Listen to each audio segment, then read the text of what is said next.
You took over as Director of GFSI in October 2019, so you're still relatively new in the job. What are your plans for the organisation? Well, big plans. Big plans to modernise, to innovate, to move forward. We're coining the innovation that we've got planned as the race to the top. We recognise that although we've achieved a lot over the last 20 years, we need to continue to move forward and continue to face some of the food safety challenges that we've got in our world head on. So what type of things would you like to change? Well, fundamentally, we've got to work with the grain of the organisation. We are a harmonisation and benchmarking organisation. We set the bar. We're in a very privileged position because we don't need to worry about any commercial interest. We're just setting the bar as high as we can set it to achieve, obviously, safe food.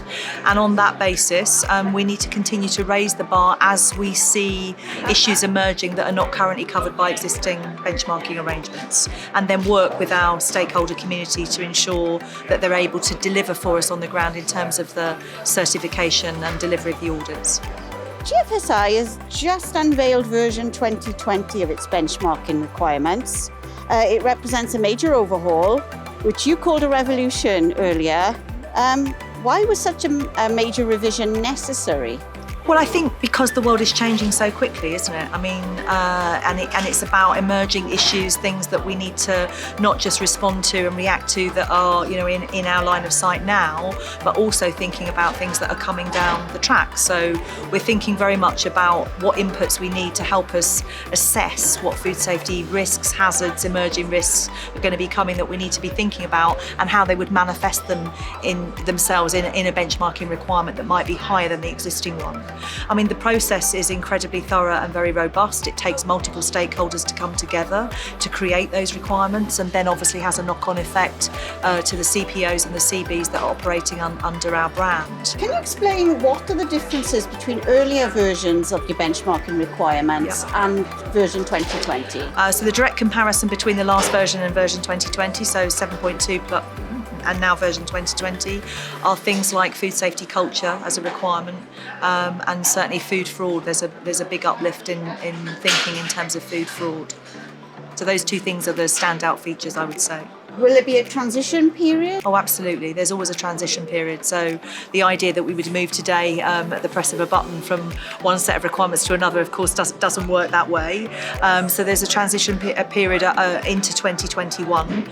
So the audits that will flow out of the new version will not manifest themselves until 2021, because the CPOs will have to bring us their standards and make sure that they're aligned and that they're meeting our recognition requirements. So that is a process in and of itself.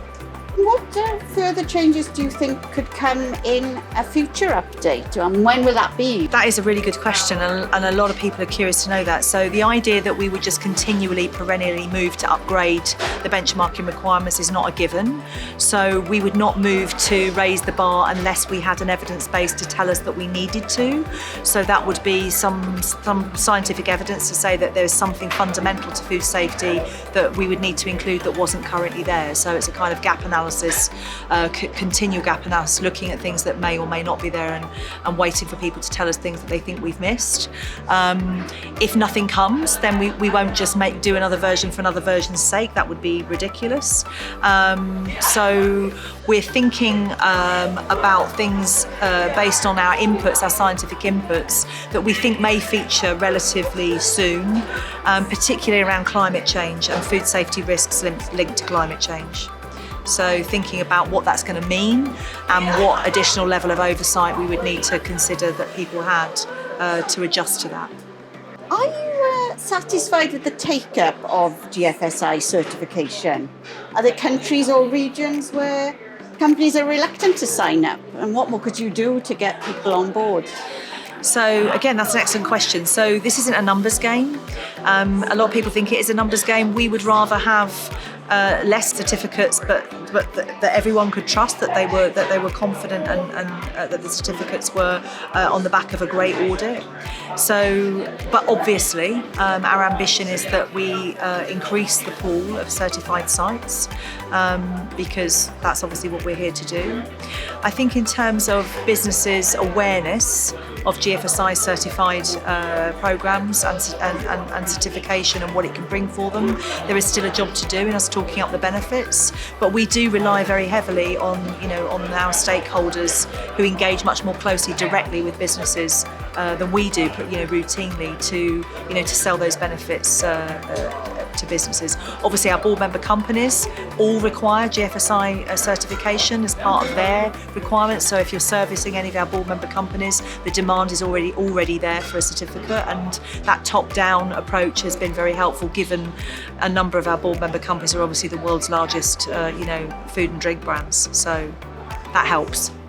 The EU's new official controls regulation took effect on December 14th, and it introduces a risk-based approach to inspections, where the lesser the risk, the fewer inspections you'll have. Do you think GFSI has a role to play in helping with compliance and lowering a company's risk profile? Oh, absolutely. I mean, absolutely. And one of our strategic priorities is around public-private partnerships, and the specific outcome that we're seeking to achieve through that strand of work is around getting to a place where regulators, national regulators, local regulators, will take a GFSI certificate as an indicator of compliance, and that they will use it as a tool to take risk, decisions that are risk-based in terms of where they allocate their resources, what they regulate, how they regulate, and not just in terms of policy, but certainly in the delivery of regulation and the enforcement. And are you getting a message from regulators that they share this goal? Well, I mean, at the end of the day, many of them are either and both challenged by their resource, constraints. They know that they have to, regulate in a risk-based way, and they need to be seeking ways that they can make different intervention choices, and not continue to do the same things everywhere. In some cases, we already have regulators that accept GFSI certification and deliver earned recognition through that. So they'll inspect less or inspect differently as a consequence of that. And in other places, there is still a journey to be gone on. And I think the challenge for regulators is that if their rule sets are not principles based, if they're very prescriptive, if they find it difficult to understand where our high level requirements and their prescriptive rule sets actually come together.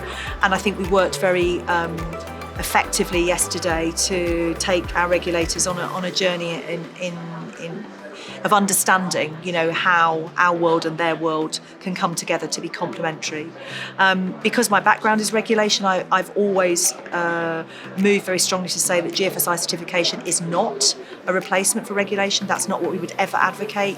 Regulators have a very, very, very robust role to play, but we would ask them to consider the value of certification in their risk-based decision making.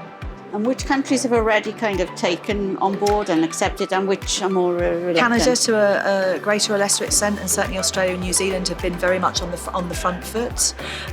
We have a number of developing countries who have recognised the value on the basis of the fact that their own regulatory systems are somewhat underdeveloped. So they recognise the value of having certification as an indicator of not just compliance but of food safety. That helps them. And I think we are still challenged in a number of big markets where we would want to continue to work to move that conversation forward.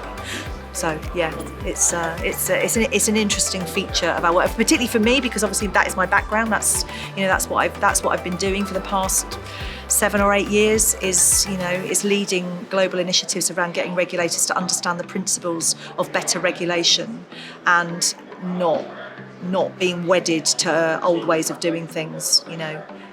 Inspect. That's not the only tool in your box. There are other tools you can use. Thanks very much. My pleasure. Thank you.